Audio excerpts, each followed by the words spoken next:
Good evening সবাইকে। আজকে যে ভিডিওটা আমি আপনাদের সঙ্গে শেয়ার করব সেটা হচ্ছে 7th ডিসেম্বরের ভিডিও। এই দিনটা আমার জন্য একটা অভিজ্ঞতার দিন ছিল, যেদিনে আমি অনেক কিছু শিখেছি, জেনেছি। শুধু খারাপ সময় তো শুধু খারাপ সময় নয়, অনেক কিছু শিখিয়ে দিয়ে যায়, অনেক মানুষকে চিনিয়ে দিয়ে যায়, অনেক চেনা মানুষের অচেনা রূপ দেখিয়ে দিয়ে যায়। প্রথমে ভেবেছিলাম এই দিনটা আপনাদের সঙ্গে শেয়ার করব না, তারপরে মনে হলো কেন করব না, যখন আমার ভালো সময় ছিল তখন তো আমি শেয়ার করেছি, তাহলে যখন খারাপ সময় এসছে তখন কেন শেয়ার করব না। ভালো খারাপ দুটো মিলিয়েই তো মানুষের জীবন, তাই আমার মনে হলো শেয়ার করা উচিত। আপনারা দেখুন সেদিনটা আমি কেমনভাবে কাটিয়েছি। আরেকটা কথা বলবো যে আমি একা, আমি পারবো না, এটা কখনো কেউ ভাববেন না। পরিস্থিতি মানুষকে সব কিছুই শিখিয়ে দিয়ে যায়। শুধু মনে সাহস রাখবেন যে আমি পারবো, আমার দ্বারা হবে, এইটুকু ভাবলেই হবে, দেখবেন সব কিছুই হয়ে গেছে। আর ভগবান কাউকে না কাউকে পাঠিয়েই দেয়, মানে সাপোর্ট করার জন্যে। ঠিক তেমনি সেই দিনই হসপিটালে আমি দুজন মানুষকে পেয়েছিলাম, তাদেরও ছোট ছোট করে ক্লিপিং আমি তুলেছি, পুরোটা ভিডিও করা সম্ভব হয়নি। আপনারা পুরো ভিডিওটা দেখুন, আর কিছু বলার নেই। নমস্কার অডিয়েন্স, আমি পূজা, আপনারা দেখছেন আমার blog channel little Prince pin. এখন সময় ওই 6:45 মতো হবে। আজকে সুমির স্কুলে পরীক্ষার লাস্ট দিন, আমি সুমিকে নিয়ে স্কুলে যাচ্ছি। পরীক্ষা দিতে যাচ্ছে সুমি, বলো।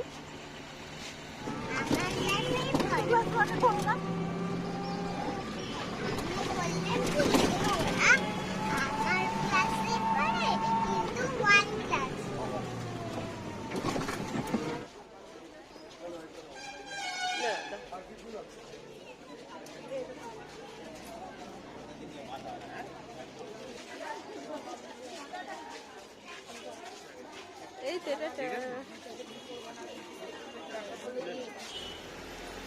আজকে সুমির স্কুলের লাস্ট পরীক্ষা সকাল 7টা থেকে 9টা পর্যন্ত। পরীক্ষা হয়ে গেলেই আমরা সবাই মিলে বেরিয়ে যাব হসপিটালে।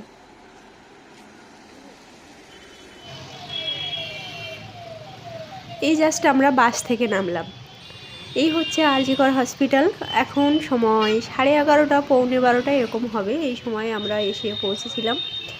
তো চলুন ভিতরে যাওয়া যাক। কতটা কি ভিডিও করতে পারবো না পারবো জানি না। ভেতরে সারা দিনের কোনো ভিডিও আমি করতে পারিনি, প্রচণ্ড ব্যস্ততার মধ্যে দিয়ে কেটেছিল। এই যে ভিডিওটা দেখছেন, এই ভিডিওটা হচ্ছে সন্ধে 6:30 কি পৌনে 7টা এই সময়ের ভিডিও। শুভঙ্করকে ওটি ড্রেস দিয়ে দিয়েছে, ও পরেছে। আর এই যে বয়স্ক করে ভদ্রলোককে দেখছেন, পাশে ওনার ওয়াইফ আছেন। সেদিন ওনারও ওটি ছিল, সিঁড়ি থেকে পড়ে গিয়ে ওনার হাতের হাড় সরে গেছে। ওনার ছেলে তখনও পর্যন্ত এসে পৌঁছায়নি, রাস্তায় ছিল। ভিডিওর প্রথমেই যে আমি বললাম ভগবানের রূপ হিসেবে দুজনকে পেয়েছিলাম, তার মধ্যে একজন হচ্ছে এই ভদ্রলোকের স্ত্রী। এনারা মুসলমান ধর্মের, আমি ওনার স্ত্রীকে চাচি বলে ডাকছিলাম। তারপরে লিফটে করে আমরা চলে গেলাম 3rd ফ্লোরে। এখন এখানে যত মানুষ আপনারা দেখতে পাচ্ছেন, এনারা প্রত্যেকেই পেশেন্টের বাড়ির লোক, না হলে পেশেন্ট। এখানে দুপুর 2টোর পর থেকে সারা রাত ওটি চলে, কার কখন ডাক আসবে তার কোনো ঠিক নেই। আর এই যে সুরক্ষার প্যাকেট হাতে যে ভদ্রলোক দাঁড়িয়ে আছে দেখেছেন, ওনার ছেলের বয়স 13 বছর। ওই বাচ্চাটিরও হাতে কিছু একটা সমস্যা হয়েছে বললো, আমার ঠিক মনে পড়ছে না কি হয়েছিল। তো ওনার ছেলেকে আর শুভঙ্করকে একই সাথে ওটিতে নিয়ে গেছে। এই ভিডিওটা যখন আমি করছিলাম তখন রাত 9টা বাজে, আর ওদের যখন ওটিতে নিয়ে গেছে তখন 8টা বাজে। 1 ঘন্টা হয়ে গেছে, খুব টেনশন হচ্ছিল। এদিকে দেখুন, আজকে ওটি হবে সেটা তো আমরা জানতাম না, বাড়ি থেকে কিছুই আনিনি। এই ব্ল্যাঙ্কেটটা আমি কিনে নিয়ে এসেছি বাইরে থেকে এই কিছুক্ষণ আগে। আর সুমির খুব খিদে পেয়ে গেছে, কিছু খাবার দাবারও নিয়ে এসেছিলাম। ডাক্তাররা এই ইঞ্জেকশনটা লিখে দিয়েছিল, কিনে আনতে বলেছিল, তো আমি কিনে নিয়ে এসেছি। তখনও পর্যন্ত ইঞ্জেকশনটা নিতে কেউ আসেনি, 1 ঘন্টা হয়ে গেছে। প্রথম যখন আমরা হসপিটালে আসলাম, ওপিডিতে দেখালাম, তখন ওরা বললো বেড নেই, আজকে হবে না। তারপরে যে সিনিয়র ডক্টর ছিলেন উনি বললেন ভালো করে দেখ, ডক্টরদের হাতেও কিছু বেড থাকে, তো একজন সিনিয়র ডক্টর একটা বেডের ব্যবস্থা করে দিয়েছিলেন শুভঙ্করের জন্যে। আমি আর সুমি বসে আছি, শুভঙ্করকে নিয়ে গেছে ওটিতে, বেশ অনেকক্ষণ হয়ে গেছে নিয়ে গেছে, কখন বেরোবে সেটা জানি না। ইনি হচ্ছেন সেই চাচি যার কথা আমি প্রথমেই বলেছিলাম। উনি সুমিকে আগলে রেখেছিলেন, আমাকে তো দৌড়াদৌড়ি করতে হচ্ছিল, কিছুক্ষণ কোলে রেখে ঘুম পাড়াচ্ছিলেন, কিন্তু ওনারও তো বয়স হয়েছে।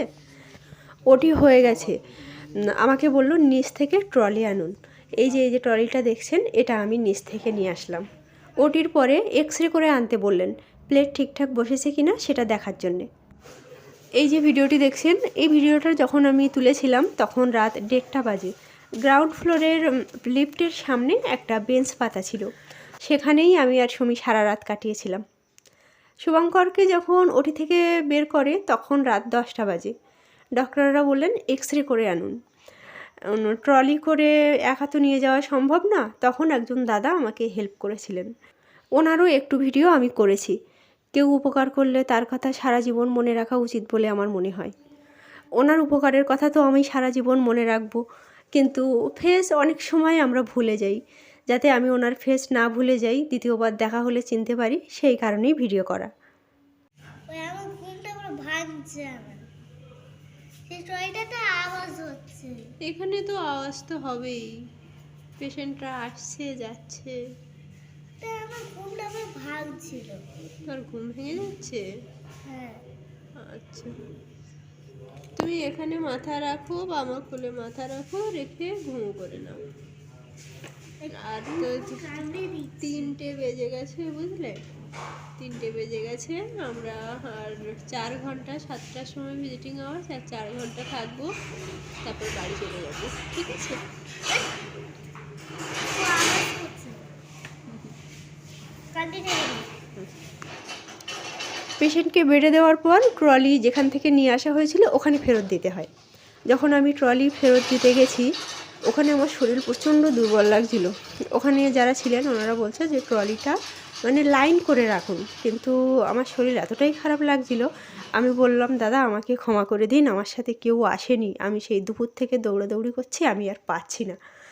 তো ওনারা বললেন ঠিক আছে আপনি যান। ট্রলি ফেরত দিয়ে যখন আমরা আবার হসপিটালের মধ্যে আসছি, তখন গার্ডেরা আর ঢুকতে দেবে না, বলছে যে আপনি বাচ্চা নিয়ে বাইরে থাকুন। এমন সময় এমার্জেন্সিতে একজন লেডি ডক্টর ছিলেন, উনি বলছে আপনি এটা কী কথা বলছেন, ছোট বাচ্চা নিয়ে শীতের মধ্যে বাইরে থাকবে? তো গার্ড বললো সরি ম্যাডাম বলতে আমরা ভিতরে ঢুকে আসলাম। এই হসপিটালে বেশ কিছু গার্ড আছে যাদের কথাবার্তা অ্যাটিটিউড দেখে আপনার মনে হবে এরা এখানে গার্ডের চাকরি করে না, এরা এখানকার সুপার বা সুপারের উপরে যারা আছে তারা, এরকম একটা ব্যাপার। 3rd ফ্লোর থেকে যখন শুভঙ্করকে এক্স রে রুমে নিয়ে যাব, ট্রলি করে তো একা নিয়ে যাওয়া সম্ভব নয়। আরজিকর হসপিটালে এক্স রে রুম যেখানে, সেটা অনেকটা ভিতরে ঘুরে যেতে হয়, যারা গেছেন তারা জেনে থাকবেন। তো তখন আমি 3rd ফ্লোরে যত পেশেন্ট পার্টি ছিল সবাইকে উদ্দেশ্য করেই বললাম আমার সাথে কেউ নেই, আপনারা কেউ একজন আমাকে হেল্প করুন। তখন ওই দাদাই এগিয়ে এসেছিলেন হেল্প করার জন্যে। ওনার হেল্প নিয়ে আমরা এক্স রে রুমে পৌঁছে গেলাম। তারপর ওনার ফোন আসলো, ওনারও পেশেন্ট ছিল, তারও ওই দিন ওটি ছিল, যে উনি যেন খুব তাড়াতাড়ি 3rd ফ্লোরে পৌঁছায়, পেশেন্টকে ওটিতে নিয়ে যাওয়া হচ্ছে। তো উনি চলে গেলেন। শুভঙ্করের এদিকে এক্স রে হয়ে গেল, আমরা এক্স রে রিপোর্ট পেয়ে গেছি, প্লেটও হাতে পেয়ে গেছি। তারপর আমি ভাবছি কি করে নিয়ে যাব, এতটা রাস্তা একা তো নিয়ে যাওয়া সম্ভব নয়। আমি ভাবলাম কিছুক্ষণের জন্য শুভঙ্করকে এখানে রেখে যাব, আমি আবার কাউকে একজন বলবো, তাকে নিয়ে আবার মানে তার হেল্প নিয়ে আবার নিয়ে যাব। তো ভাবতে ভাবতেই দেখছি উনি আসছেন, এসে বলছে যে তুমি তো এখানে একা একা নিয়ে যেতে পারবে না, এই চিন্তা করেই আমি আসলাম। তো আমি বললাম থ্যাংক ইউ দাদা। আমি কিন্তু ওনাকে দ্বিতীয়বার আসার জন্যে বলিনি, মানে আমার মনেই ছিল না যে দাদা আমি তো নিয়ে যেতে পারবো না, তুমি আরেকবার এসো, এটা আমার বলা উচিত ছিল, কিন্তু আমার মধ্যে এমন টেনশন কাজ করছিল যে আমি ওনাকে বলতেই ভুলে গেছি। তাও উনি নিজে থেকেই এসছিলেন। এরকম কিছু কিছু মানুষ আছেন যারা যারা প্রমাণ করে দেন যে মনুষ্যত্ব সবার মধ্যে থেকে হারিয়ে যায়নি, এখনও অনেক ভালো মানুষ আছেন। খারাপ মানুষ যেমন আছেন তেমনি ভালো মানুষও আছেন। ইনি হচ্ছেন সেই দাদা। দাদার বাড়ি কোথায় দাদা? বসিরহাটে? হ্যাঁ হ্যাঁ, আচ্ছা আচ্ছা। ভিজিটিং আওয়ার্স সকাল 7টা থেকে 8টা, কিন্তু আমরা 7টা পর্যন্ত ওয়েট করতে পারছিলাম না, কারণ আগের দিন সকাল থেকে সারা দিন সারা রাত দৌড়াদৌড়ি করা, সারা রাত তো ঘুমোতে পারিনি। তাই সকাল 6টা নাগাদ শুভঙ্করের সঙ্গে গিয়ে দেখা করে আসলাম, জল বিস্কুট দিয়ে আসলাম এবং বলে আসলাম আমরা বাড়ি যাচ্ছি। আরজি করের সামনে থেকেই বারাসাত যাওয়ার বাস যায়, ওটা আমাদের বিরাটি মোড় হয়ে যায়। আমরা ওই বাসে করেই বাড়ি ফিরেছিলাম। বাইরের একটু ভিডিও করেছিলাম আমি, তখনও কুয়াশা ভালোভাবে কাটেনি। সকালে যে সমস্ত বাচ্চারা স্কুলে যায় সেই সমস্ত বাচ্চা আর তাদের গার্জিয়ানরা ছাড়া রাস্তায় আর কোনো লোক ছিল না। আমরা বাসে ছিলাম 8 থেকে 10 জন, আর গোটা বাসটা খালিই যাচ্ছিল। এই দেখুন, সামনেও কোনো লোক নেই, আমাদের পিছনেও সেরকম কোনো লোক ছিল না। ওই যে বললাম না, 8 থেকে 10 জন। আমি আর সুমি বাড়ি ফিরেছিলাম সকাল 7:10-15 নাগাদ। আসার সময় ম্যাগি কিনে নিয়ে এসেছিলাম, ম্যাগি খেয়ে আমি আর সুমি ঘুমিয়ে পড়েছিলাম। তারপর সকাল 9টা নাগাদ শুভঙ্কর ফোন করে বলল, তুমি তো রিপোর্টগুলো ভুল করে নিয়ে চলে গেছো, ডক্টর এসেছিল রাউন্ডে, রিপোর্ট দেখতে চাইছিল। তো আমাকে আবার বিকেলবেলা যেতে হয়েছিল, আর ওদিন ওটি হবে সেটা আমি জানতাম না, তাই কিছুই নিয়ে যাওয়া হয়নি। এই যে তাওয়াল, 2টো প্যান্ট, 2টো টি শার্ট, টুথপেস্ট, ব্রাশ, আর আসল যেটা সেটা হচ্ছে রিপোর্ট, এটা নিয়ে যাব, মোবাইলের চার্জার, এই সমস্ত আর কি নিয়ে আমাকে বিকেলবেলা আবার যেতে হবে। মাকে আসতে বলেছিলাম, মা তখনও এসে পৌঁছায়নি, রাস্তায় ছিল। মা আসলো, তারপর মায়ের কাছে সুমিকে রেখে আমি বেরোলাম। হসপিটালে বাচ্চাদের অ্যালাউ করে না, সুমিকে হসপিটালে সেই রাতে অ্যালাউ করানোর জন্য আমাদের অনেক কিছু করতে হয়েছিল, সেটা আমি আপনাদের পরের ভিডিওতে শেয়ার করব। এই যে যা যা নেওয়ার সব কিছু নিয়ে নিয়েছি, এখন এগুলো প্যাক করে নেব। ভিজিটিং আওয়ার্স 4টে থেকে 3টে নাগাদ বেরোবো। এখন সময় 2:30 বাজে, ভিজিটিং আওয়ার্স 4টে থেকে 6টা। একটু আগেই বেরোবো যাতে মানে 4টে বাজতেই আমি সে হসপিটালে যেতে পারি। আবার ফিরতে হবে, সন্ধ্যাবেলা ট্রেনে প্রচণ্ড ভিড় হয়। ট্রেনে বসে পড়েছি, দমদমে গিয়ে নামবো। দমদমের একটু আগে মাঝে মাঝে ট্রেন থামিয়ে দেয় সিগনালে, কিন্তু সেদিন কপাল খুব ভালো ছিল, ট্রেন থামায়নি সিগনালে। সমস্ত গাড়ি যদি ঠিকঠাক পাওয়া যায় তাহলে আধা ঘন্টার মধ্যেই আরজি কর পৌঁছে যাওয়া যায়।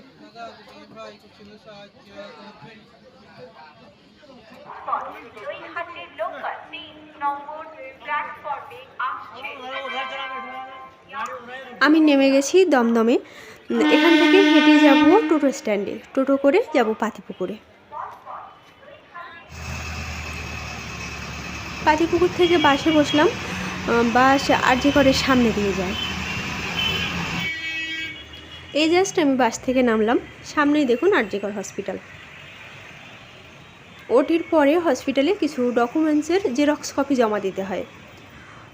অত রাতে জেরক্স কোথায় পাবো খুঁজতে খুঁজতে দেখলাম এই দোকানটা খোলা ছিল, তখন রাত 12:30 বাজে। এবার ওই দূরে লেখাটা খেয়াল করবেন, ওখানে দেখুন লেখা আছে বিনামূল্যে পরিষেবা ট্রলি।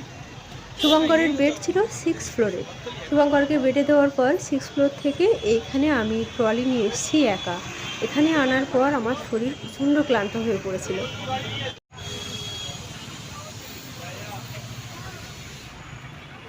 হসপিটালের মধ্যে ঢুকে পড়েছিলাম, তারপর শুভঙ্কর ফোন করে বলল খাওয়ার মতো কিছু নিয়ে এসো। পাউরুটি কলা নিয়েছি, আর বলল 1 বোতল জল নিয়ে আসবে, খাওয়ার জল প্রায় শেষের দিকে। এখান থেকে 1 বোতল জল নিয়ে নিলাম।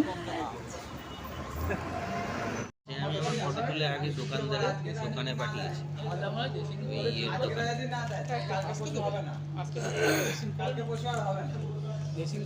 জানি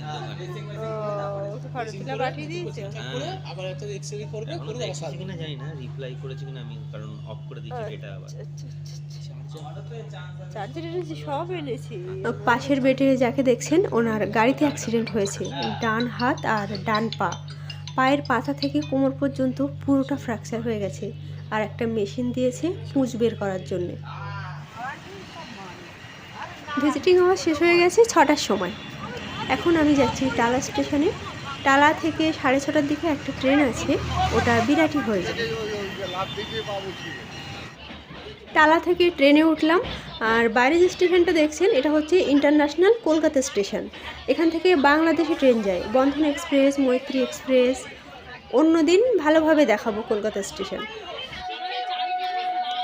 বাকিটা পরের ভিডিওগুলোতে আপনাদের সঙ্গে শেয়ার করব।